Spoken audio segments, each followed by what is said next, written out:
अस्सलामुअलैकुम। जनाब Babubhai सोपारीवाला girls primary school,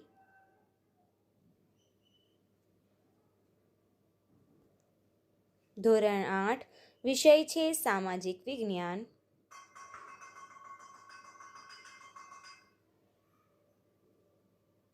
પ્રકરણ 3, ભારતમાં રાષ્ટ્રવાદ.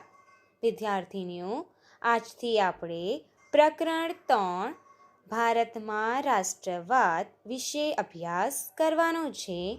તો ચાલો આપણે શરૂ કરીએ. ભારતમાં રાષ્ટ્રવાદ. વિદ્યાર્થીનીઓ, ધ્યાનથી સાંભળજો. રાષ્ટ્રવાદ એટલે પોતાના રાષ્ટ્ર પ્રત્યે એકાત્મકતા અને ગૌરવની ભાવના. રાષ્ટ્રવાદ એટલે શું? પોતાના રાષ્ટ્ર પ્રત્યે એકાત્મક અને ગૌરવની ભાવના. જરૂર પડીએ પોતાના રાષ્ટ્ર પ્રત્યે તન, મન અને ધન ન્યોછાવર કરવા તૈયાર રહેવાની ભાવના. બરાબર? જ્યારે જરૂર પડે ત્યારે પોતાના રાષ્ટ્ર પ્રત્યે તન, મન અને ધન ન્યોછાવર કરવા તૈયાર રહેવાની ભાવનાને રાષ્ટ્રવાદ તરીકે ઓળખવામાં આવે છે. ભારતમાં રાષ્ટ્રીય જાગૃતિના પરિબળો ખાસ કરીને ઈસવીસન 1857ના પ્રથમ સ્વાતંત્ર્ય સંગ્રામ બાદ વિકાસ પામ્યા. ભારતના રાષ્ટ્રીય જાગૃતિના પરિબળો ક્યારે વિકાસ પામ્યા? તો ખાસ કરીને ઈસવીસન 1857ના પ્રથમ સ્વાતંત્ર્ય સંગ્રામ બાદ વિકાસ પામ્યા. આધુનિક રાષ્ટ્રવાદનો સૌ પ્રથમ ઉદ્ભવ યુરોપમાં જોવા મળે છે. આધુનિક રાષ્ટ્રવાદનો સૌ પ્રથમ ઉદ્ભવ યુરોપમાં જોવા મળે છે.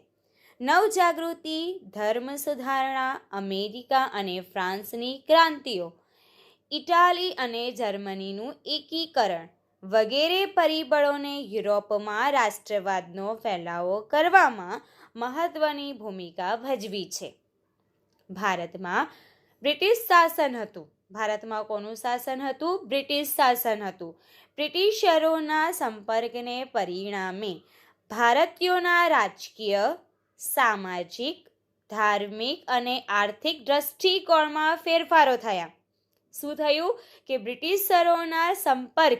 બ્રિટિશરોના સંપર્કમાં આવવાને પરિણામે ભારતીયોના રાજકીય, સામાજિક અને ધાર્મિક સાથે આર્થિક દ્રષ્ટિકોણમાં ફેરફારો થયા.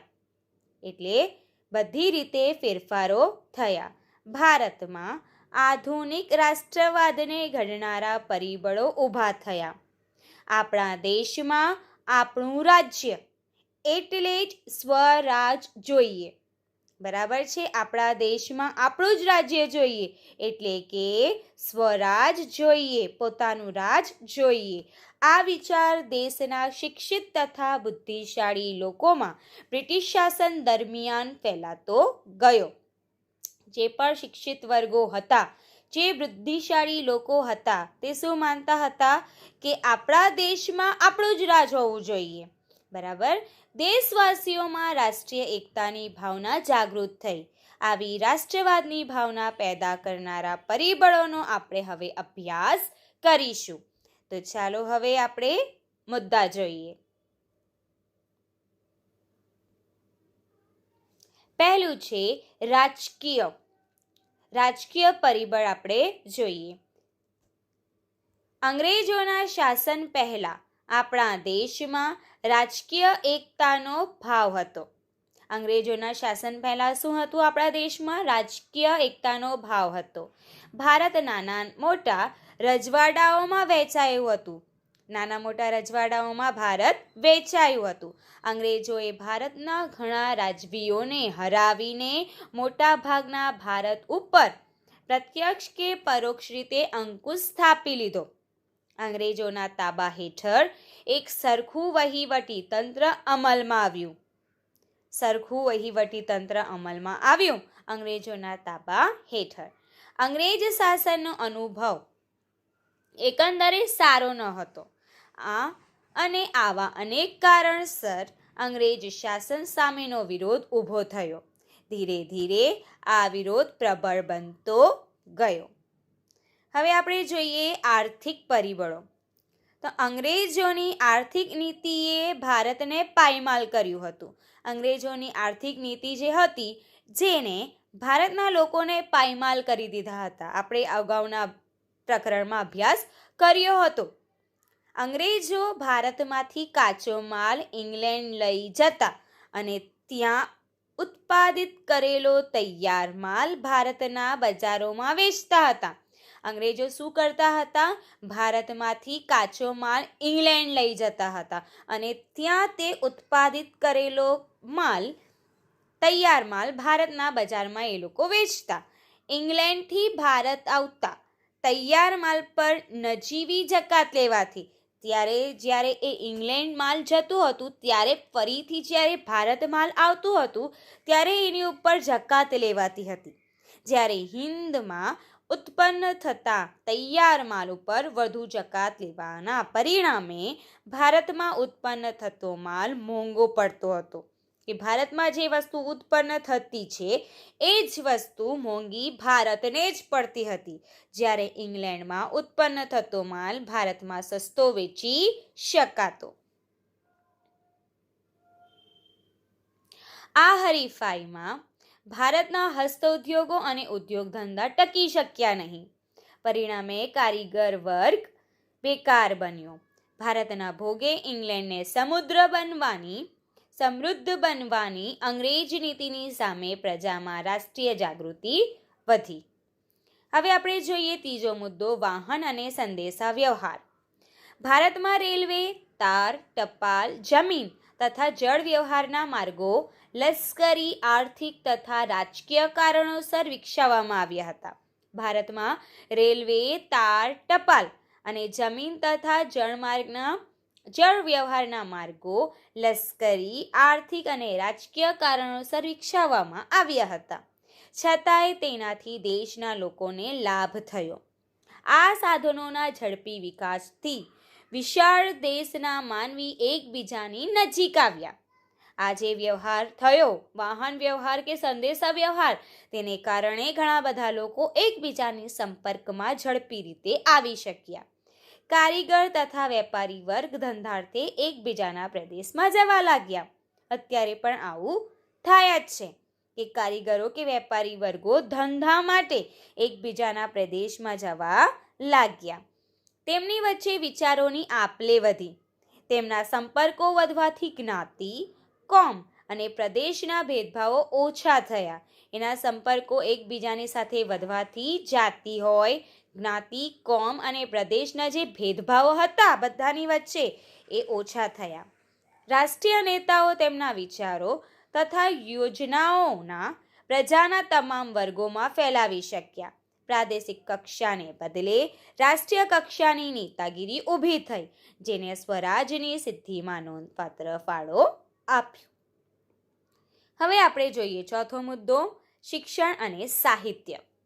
ભારતીય રાષ્ટ્રવાદના ઉદયમાં અંગ્રેજી કેળવણીનો પણ મોટો ફાળો રહ્યો છે. આ કેળવણીના કારણે પશ્ચિમની વિચારસરણીના દ્વાર ઉઘડ્યા.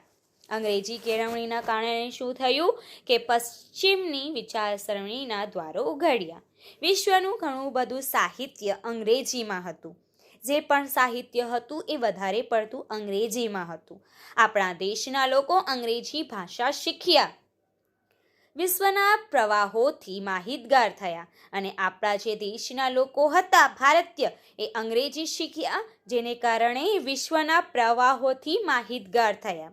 આ કારણે અમેરિકન સ્વાતંત્ર્ય સંગ્રામમાંથી, લોકશાહીની તથા ફ્રાન્સની ક્રાંતિમાંથી સ્વતંત્રતા, સમાનતા અને બંધુત્વની ભાવનાની પ્રેરણા મળી. આત્મશ્રદ્ધા વધી અને સૌ ભારતના ઉજ્જવળ ભાવિની કલ્પના કરવા લાગ્યા. દેશની પ્રાદેશિક ભાષાઓમાં નવલકથાઓ, નાટકો, વાર્તાઓ, કાવ્યો અને ગીતો વગેરે લખાયા. શું થયું કે દેશની પ્રાદેશિક ભાષાઓમાં શું લખાયું? નવલકથાઓ, નાટકો, વાર્તાઓ, કાવ્યો અને ગીતો વગેરે લખાયા. આ સાહિત્ય રાષ્ટ્રભક્તિનો સંદેશો આપ્યો. 5મો મુદ્દો છે વર્તમાન પત્રો. વર્તમાન પત્રોનો ફાળો. રાષ્ટ્રીય ચેતના.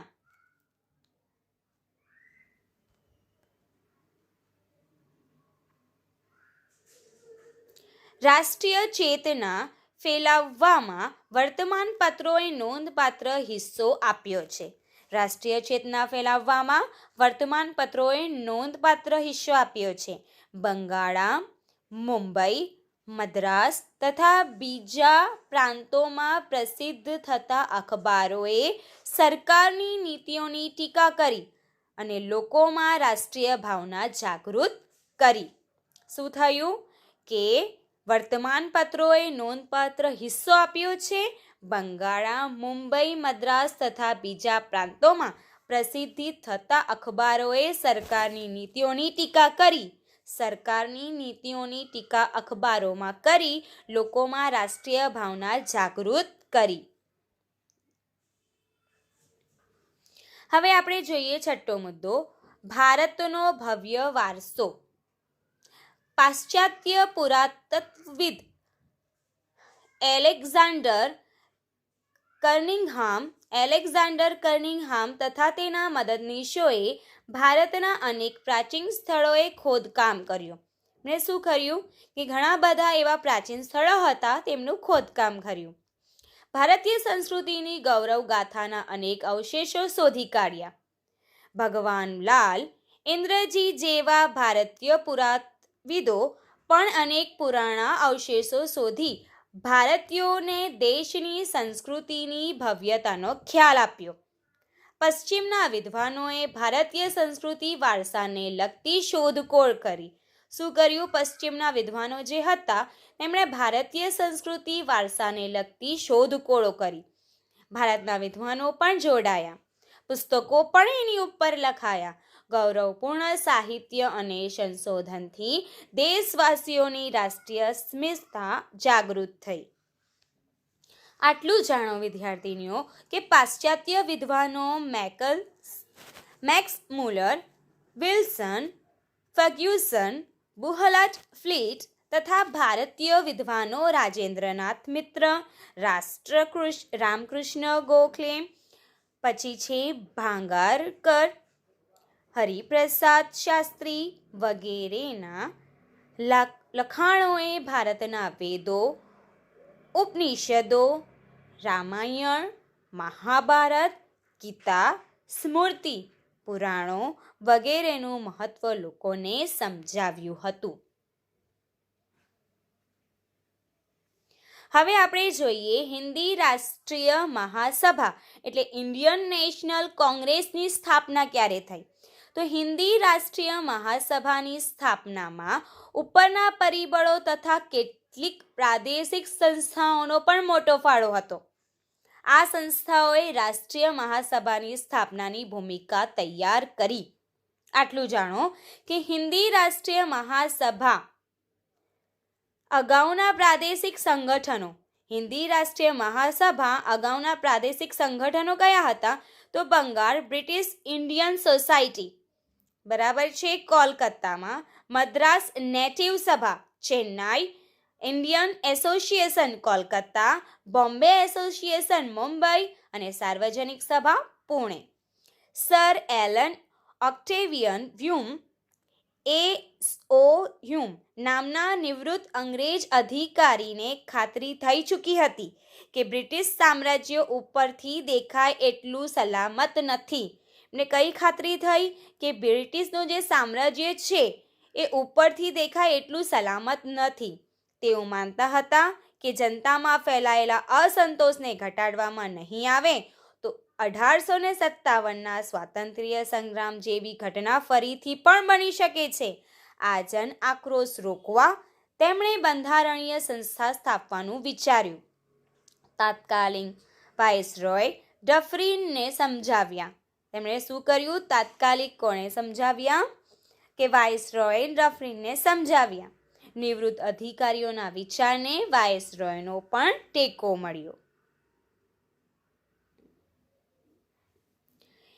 A.O. હ્યુમના પ્રયત્નોથી ડિસેમ્બર 1885માં હિન્દી રાષ્ટ્રીય મહાસભાની સ્થાપના કરવામાં આવી. હિન્દી રાષ્ટ્રીય મહાસભાની સ્થાપના ક્યારે થઈ? 1885માં. મુંબઈની ગોકુળદાસ તેજપાલ સંસ્કૃત પાઠશાળામાં 28મી ડિસેમ્બર 1885ના રોજ વ્યોમચંદ્ર બેનર્જીના પ્રમુખ પદે તેમનું પ્રથમ અધિવેશન મળ્યું. તેમાં ભારતના જુદા જુદા પ્રદેશોમાં 72 પ્રતિનિધિઓએ હાજરી આપી હતી. કેટલા પ્રતિનિધિઓએ હાજરી આપી હતી? તેમાં 72 પ્રતિનિધિઓએ હાજરી આપી હતી. તેમાં દાદાભાઈ નવરોજી, ગોપાલકૃષ્ણ ગોખલે, ફિરોઝ શાહ મહેતા, બદરુદ્દીન તૈયબજી, કે.ટી. તેલંગ, દિનશા વાચ્છા વગેરે મુખ્ય આગેવાનો હતા. દેશની અનેક સમસ્યાઓ પણ ચર્ચા વિચારણા હતી. આ છે હિન્દી રાષ્ટ્ર મહાસભા એટલે કોંગ્રેસ. પ્રથમ અધિવેશન મુંબઈ 1885. આ પ્રમાણે મહાસભા બોલાતી હતી. આટલું જાણો વિદ્યાર્થીનીઓ. અધિવેશન બીજું. સ્થળ હતું કોલકાતા. પ્રમુખ હતા દાદાભાઈ નવરોજી. વર્ષ હતું 1886 અને સભ્યોની અંદર કેટલા હતા? 432. અને અધિવેશન ત્રીજું એ હતું સ્થળ મદ્રાસમાં. એના પ્રમુખ હતા બદરુદ્દીન તૈયબજી. વર્ષ હતું 1887 અને સભ્ય હતા 607. વિદ્યાર્થીનીઓ, અહીં આપણા આટલા મુદ્દા આપણે જોયા છે એ તમારે ધ્યાનમાં રાખવાના છે. અને જે પણ પ્રશ્ન તમને ગૂગલ ફોર્મમાં આપવામાં આવે તે તમારે ગૂગલ ફોર્મમાં સબમિટ કરવાના છે. અને સાથે સાથે તમારી સામાજિક વિજ્ઞાનની નોટમાં સારા અક્ષરે લખવાના પણ છે. Thank you.